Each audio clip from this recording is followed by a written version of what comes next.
Hey everybody, welcome to Cult Fiction. We're going to be talking about some cool stuff today. We're doing the first three episodes of the first half of True Detective Season 4, which is something that we had all been looking forward to for a long time.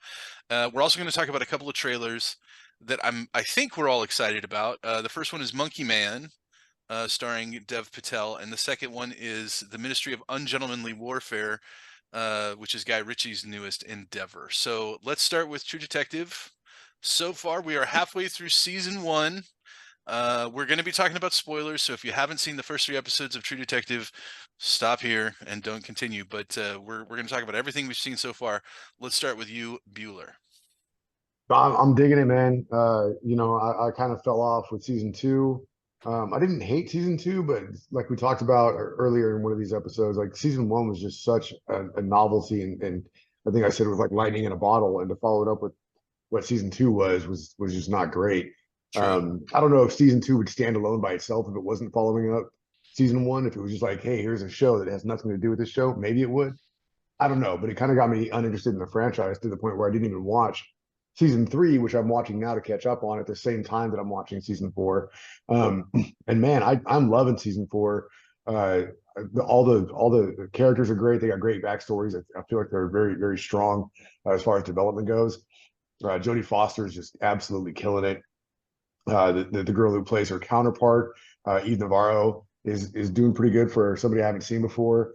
And just all the other characters all the way around are enjoyable. And it's got that supernatural feel that the first season had too. And we haven't really gotten underneath that to see if it really is supernatural or not. So I'm still waiting to see what that big reveal is. But here's a big Mhm. spoiler if you didn't know this at all. So just so you know, this is a spoiler. If you didn't catch this, I want to say the guy's name is Trevor.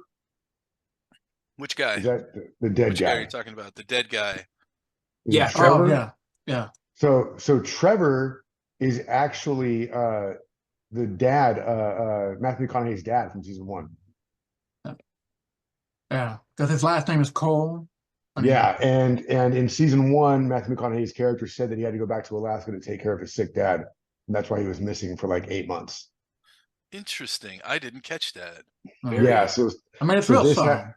it's super subtle, but yeah, so this is they're doing a throwback from season four to season one. So sorry if that was a big spoiler for anybody. You should have muted your ears. The only thing that I can say about this season so far, and they've done a pretty good job at explaining everything, is again spoiler, is when we had the cuddle putty puddle of dead men that were frozen, and then one guy I guess got was still alive, so we find out spoiler, and they take him to thaw him out and put him in a coma. It's like they explain it, but they don't. It's such a throwaway. It's just like they tell us a guy's in a coma, but they never really confirm that it's him. And it's like all we know is that we had a frozen guy screaming, and they don't ever talk about it. Like you think this is Alaska, nothing happens in Alaska. Everybody would be talking about that. They got a guy who was frozen to death and came back to life, who's now in a coma and having his legs amputated in some hospital, and they don't talk about it for the entire episode. Like I'm not saying that's a bad thing. It just drove me absolutely nuts because I was like, I want to know what happened to this guy. So I'm invested, dude. I'm loving it. I'll stop talking now. Okay. All right. We got a thumbs up for sure. Eric, what is your take so far in the first 3 episodes? Yeah, just that I'm invested. There's really, I remember after the first episode, I think if someone would have asked me if it's good, I would have been like, I don't know. It, I'm invested. Like I want to see what happens. I don't Mhm. know if it's good. I'm sure it could be very good, but I'm invested. You know, uh, I haven't watched the first 3 seasons of True Detective. I started watching this one because of Jodie Foster. She's awesome, and I'm being rewarded for it because she's awesome. And I also just want to point out that especially after watching Lioness with Nicole Kidman? Nicole Kid Mhm. like Clayface. I She looks messed up in I that show. Wow. dude, Uh, I respect Foster because I think Jodie Foster looks fantastic. I Yep. think Jodie Foster looks fantastic as a 60-year-old woman. She looks exactly the way she should look. She's beautiful. She's I think aging Jodie gracefully. Foster is prettier in this show than Nicole Kidman was in Lioness. Like And I significantly. with you Yeah. 1,000%. Just throwing it out With you there. 1,000% agreed. So, so for the small, minute amount of ladies that might be watching this podcast one day, we are for aging gracefully and naturally.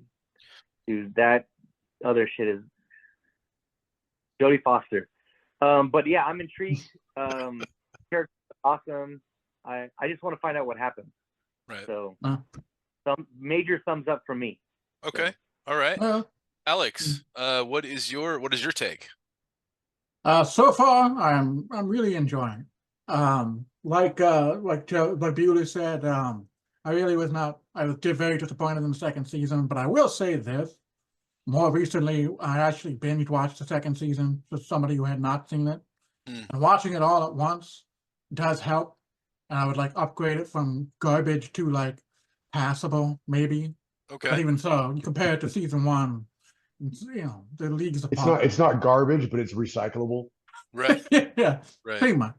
And so I really enjoyed season 3 as well. So this one was a little bit apprehensive because I knew that the writer and showrunner, I can't even pronounce his name, Nick Pizzolatto, something like that. He wasn't coming back for season 4, and I was a little bit apprehensive about that. But then when I saw that the showrunner was a woman named Issa Lopez, who made a movie a few years ago called Tigers Are Not Afraid, a Spanish language movie, which is a great movie. And it's like one of the more underrated movies I've seen in the last probably 5 or 6 years. And so I was like excited again. And I'm really so far enjoying it because it has that sort of, it's very subtle, like the first season was. It's not, it's very, very deliberately paced, but not boring. And like Joe said, there's like the kind of allusions to the season 1. I don't know if they'll really amount to anything, as so much of just shows that it's taking place kind of in the same universe. Like, the guy with Rustin Cole's dad. The Tuttles funded the research station, and the Tuttle family. That's the one I forgot about. Yeah, the Tuttles. That's right. So I don't know exactly how much that will come into play with the next 3 episodes. I suspect not very much. I think it's just kind of there to put everything in the same world. Yeah, I think it's just a subtle nod as well. Right, yeah. Just a nod. We'll see, though. Yeah, but the big question is there a supernatural element to this season, like an actual supernatural element? And I kind of enjoy the fact that maybe there is. I lean towards there isn't. I think I might know kind of what's going on, but I could be completely wrong. But of Share course, it. Let's hear it. What's your theory? Well, I think the scientists just unearthed some sort of fungus or virus or something that just makes everybody hallucinate, and so and maybe it's somehow contagious, and that's how the lady in town saw her dead husband. And that's how Navarro is seeing the body come up and talk to her and everything. I don't know. We'll see. They have made a subtle point about the water in the town too.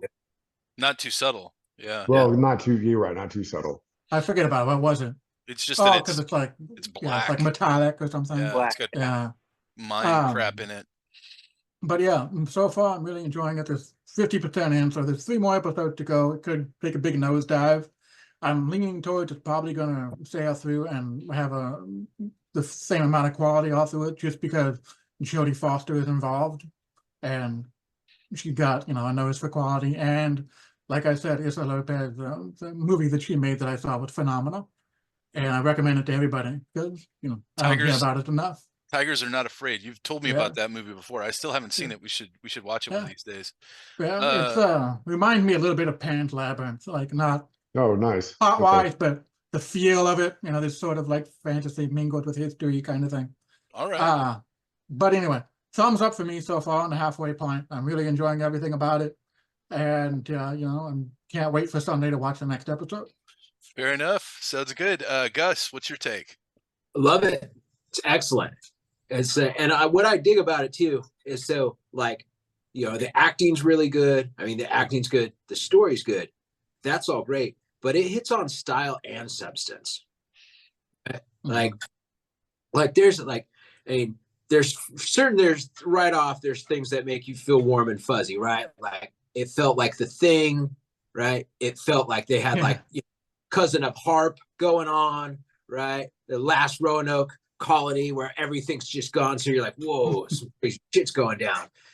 And then like there's that, and like Jodie Foster's great. Like, she's just a salty jerk cop, right? She's just a piece of shit. Like she's every cop that's ever pulled you over that wanted to bust you for whatever and hates you because she hates herself, But like there's that, and all the characters are written really, really well. But then there's deeper shit. Like everybody in the show looks like a real person. Like they got a spare tire, had tattoos, or they haven't had makeup done. I mean, everybody looks real, right? They portray working people, like people that are poor. Right? It's potlucks. They're having potlucks for the baby wake. Right. Like it's like what I felt watching it. I mean, I could talk about all the cool shit that I dug, which is really rad. Like it's just enough supernatural not to be stupid. Because usually when I watch like stuff that's too supernatural, I'm like, this is dumb, but it's just enough where I'm like, what the hell's going on here? But like, just like a lot of the realism is what I'm getting, where I'm like, this shit's real. Like potluck for the dead baby, right? I have never been to a dead baby potluck. I just want to throw that out there. Yeah, I don't think I would want to do that. Yeah, I hope I never have to. But are like too like where the one woman's like, you bring. What did you say, Alex? Yeah, not a birthday cake, that's for sure. Oh man. But it's like gritty, right? Like when they're delivering the baby, she's delivering the baby at the birthing center, right?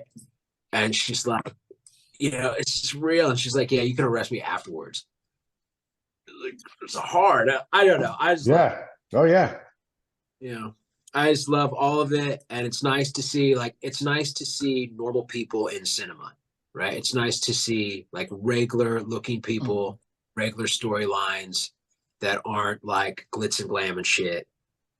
And so that, like, for me anyway, that wraps up really good stories about like serial killer detective shit.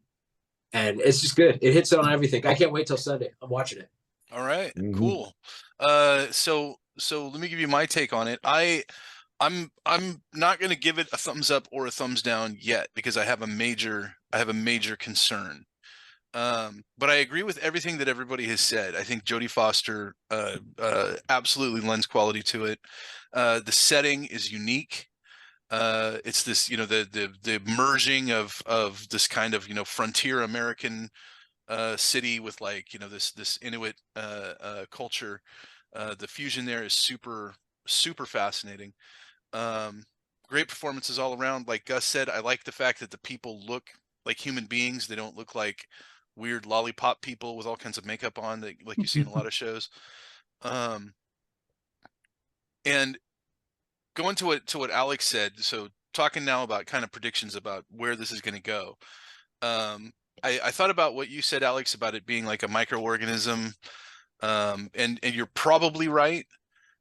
Which to me seems really derivative of the show Fortitude. I don't know if you guys have seen that. But that if I saw the first season, I thought.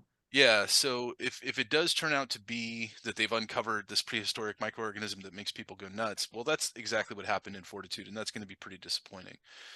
My concern is that this is going to turn out to be, and I don't know that this is the case, but my concern is that this is going to turn out to be a 6-hour scold about the environment.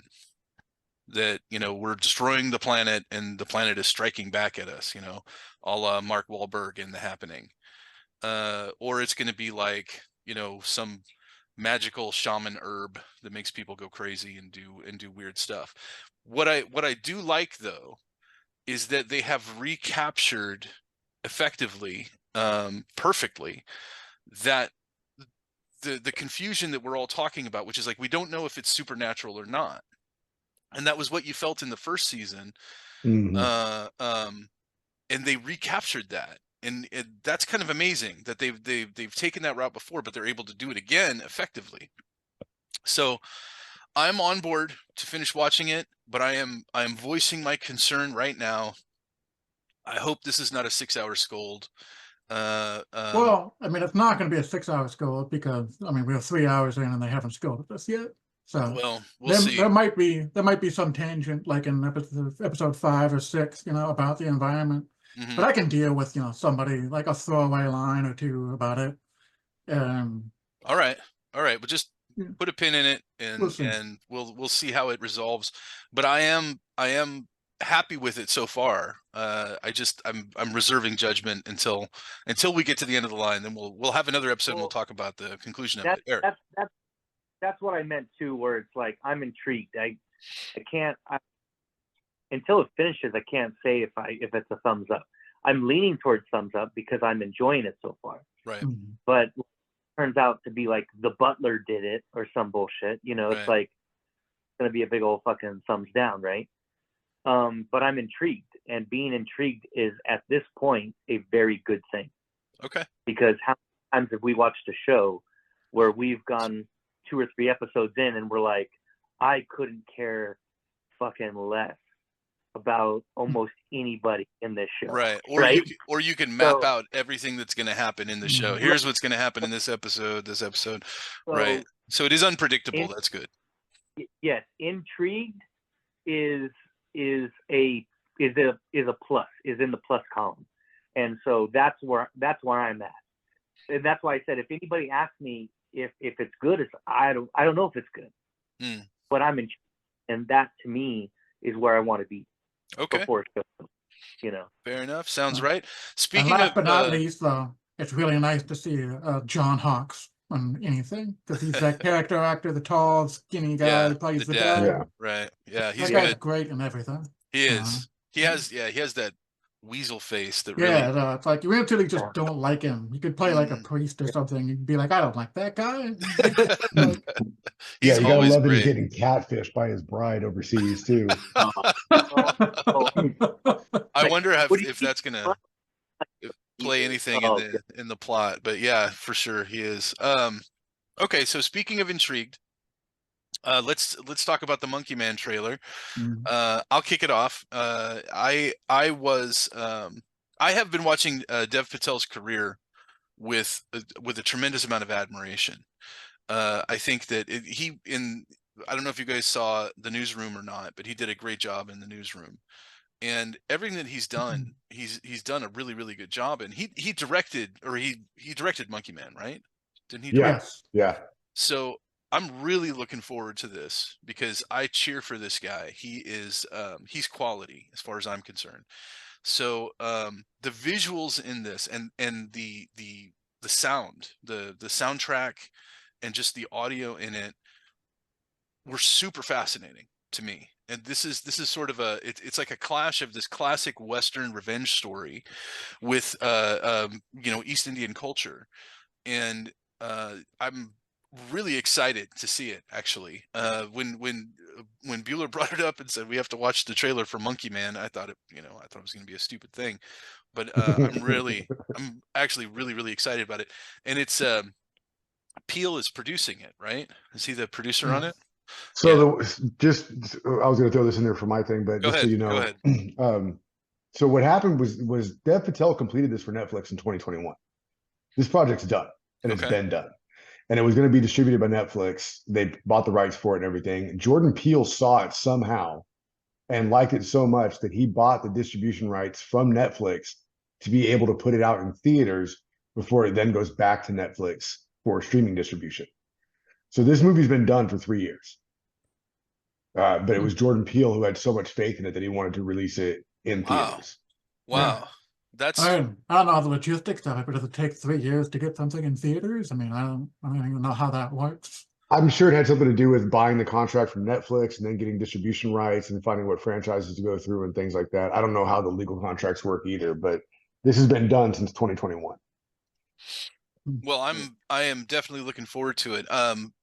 Let's go straight to you, Bueller. What are your thoughts on it? Well, aside from what I just said, I mean, I think I was the first of us to see the trailer, and I mean, I love action movies. I don't care if they're dumb action movies or really good action movies, and this one does not look like a dumb action movie. This looks like a really good action movie, and everything about it just intrigued me. From the soundtrack, from the visuals, from the dark grittiness. One thing that really stuck out to me, like I've heard people call it, like an Indian John Wick. The thing that I see from the trailer initially that John Wick doesn't have is like some humor. The first thing that stuck out to me was him trying to jump out the window, like Right. when he's getting his ass kicked and he bounces right off of it. Like there's going to have some humor infused in this, and not only that, it also kind of shows us that, like you talked about the culture of it. They talk about the caste system a little bit and how that's going to work in the movie, which I think is super cool. But also the idea that this is like him coming out of his cocoon. This is like him turning into a butterfly. Like I don't think that he's going to have a lot of experience with revenge before this movie. I think this is going to be his big like coming out party as far as his character goes. Because as we see in the trailer, he makes mistakes that a professional like John Wick wouldn't make, a seasoned veteran like John Wick wouldn't make. So that's another thing that really intrigues me about this, is that we're going to see this character, I think, in the movie blossom into what is going to be this amazing action-packed hero. That combined with the humor and everything else about it just looks awesome. I mean, I can't wait to watch this movie. Yeah, I agree. I think you're right. I think that we're going to see a full development of this character within the confines of the movie. Eric, what's your take? Looks fun. It looks like Indian John Wick. That's what it looked like to me. Could also be part of the reason why it didn't come out yet, because John Wick 4 was coming out and everybody knew John Wick 4 was coming out last year. Could be that they wanted to wait. Makes sense. Until John Wick 4 came out, and then have it come out after that. It'd be compared too much to John Wick. Looks fun. The mask, when it was wet, all I kept thinking about was how gross that would be to have on. I don't know why. But how authentic that thing looked, like literally, like legitimately the head of a monkey that they carved it right off the head of a monkey. And that thing looked as real could be. Just some of the things that I was thinking about when I was watching that trailer, I was like, oh shit, that looks like a fucking monkey's head. God damn it.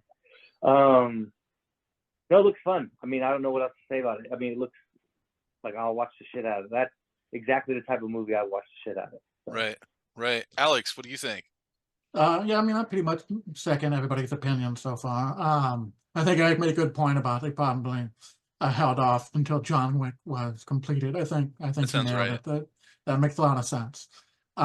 Because they have some similarities. I doubt they're really altogether going to be very similar movies, but they probably have some sensibilities that people can connect between the two. But yeah, I mean, I didn't quite know what to expect when I saw the trailer, and by the end of it, I ended up watching it a number of times, like 2 or 3 times. And it was like the second and third time is really when I noticed the visual elements a lot more. The culturally infused. It's like that one shot where it just shows like the parade, and shows like the Hindu god, but it's like 8 people, but you see their arms all spread out, and I just thought that was such a cool shot. Yeah. And it looks like during the action sequences, there's like these little details, and I think that just make it seem like it's going to be a little bit more genuine. He hits the guy with a microwave door, and it shatters, it cracks, And you don't really see stuff like that very often. But yeah, like I said, it grabbed me and intrigued me very much. The style of it looks, something I'm really going to enjoy. The action, from what I saw, looks spectacular. And I'm really looking forward to it. And I forgot when it came out, but I'm going to see it in the theater for sure. Yeah, 100%. Gus, your thoughts? It looks super cool. It looks like a great action flick, and I'm excited too. Like, I watched it a few times. I haven't watched it in a couple days, but last week I watched it 3 or 4 times. What I'm most excited about, looks like a good action flick. Jordan Peele never disappoints. I didn't honestly, straight up, he never disappoints. True. Period. So if he went out to buy this movie, that's a super litmus, right? Because I'll watch anything that he does, right? And but what else I'm excited about, and I hope that this is I hope it does really well. I hope we all like it, first of all.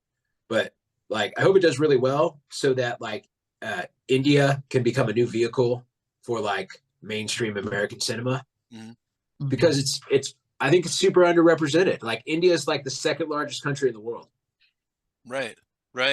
Yeah, Bollywood movies are not a big part of American culture, but some of the stuff they create is absolutely amazing. Yeah, and like Indian culture is pretty cool too. I mean, like just as an aside, just checking it out, we're like, whoa, this is really interesting, right? Like stuff that they have like beer culture, they have like the caste system, which is like illegal, but everyone still follows it. They invented the Kama Sutra, right? I mean, it's not the like, right? Like they made Kama Sutra. That they do. Somebody had to bring it up. Yep. Oh, it was the thing I wrote down. Okay. Cool. Kama Sutra, got it. All right, and we wanted to talk about the last trailer, or the second trailer. Quick, did anybody, when it comes to Patel, has anybody seen Green Knight? No, I never did.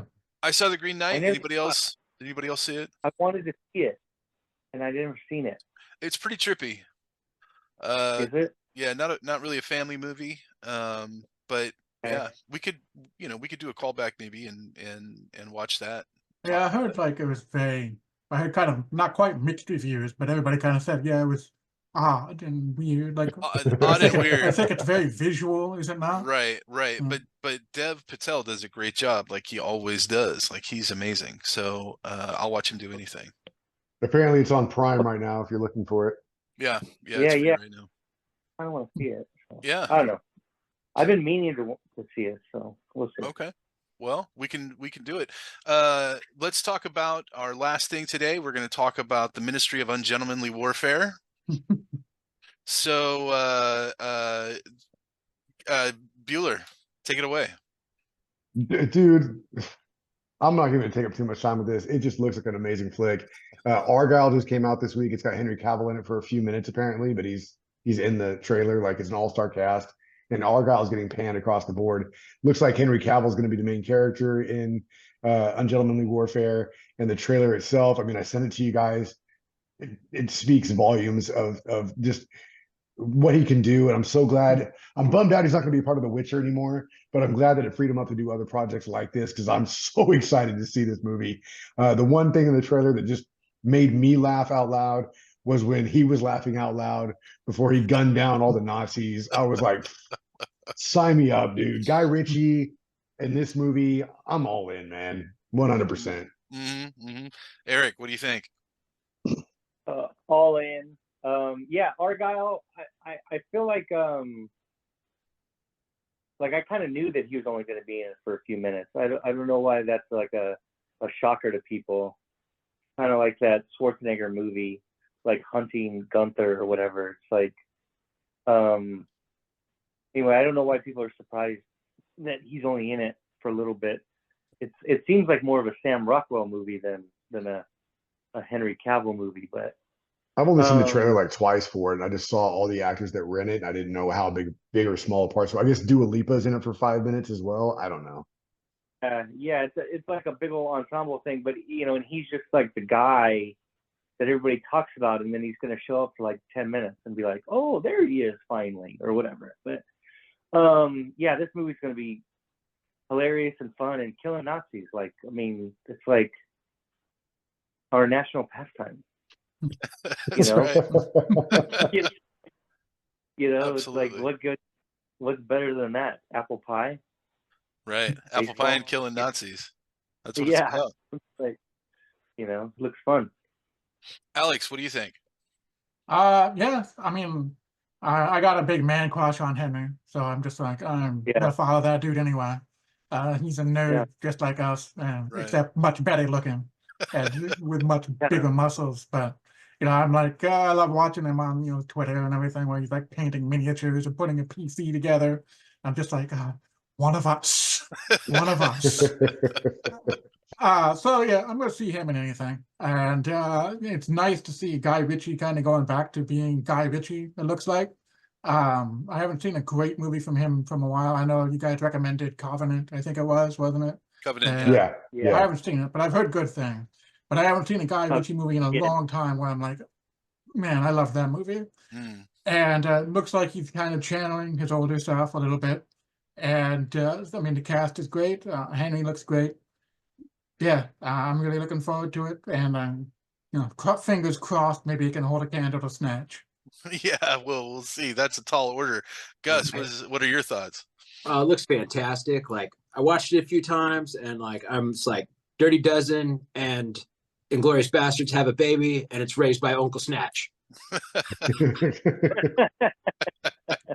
Straight up, like Pretty apt. yeah, Dirty Dozen, yeah, Inglorious Bastards, they have a baby. Oh, raised by Uncle Snatch. Dope. Beautiful. What's there not to like? It's gonna be great. Like and like subject matter, like how can it go wrong?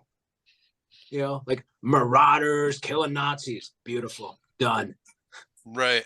I'm ready tomorrow. Yeah, I am too. This is correct me if I'm wrong. This is the second time that Cavill and Ritchie have worked together. Because Ritchie did The Man from U.N.C.L.E. Did he? Yeah. Okay. So this is the second time they've worked together. So maybe they, there's some camaraderie there. There's some chemistry there. It certainly seems like it from the trailer. It looks like Cavill was having fun shooting this flick. You know what I Oh, mean? yeah. Like when he's stealing cigar, when he's got his tongue out and he's shooting Nazis, it looks like he's genuinely having a good time. And I think that's going to translate.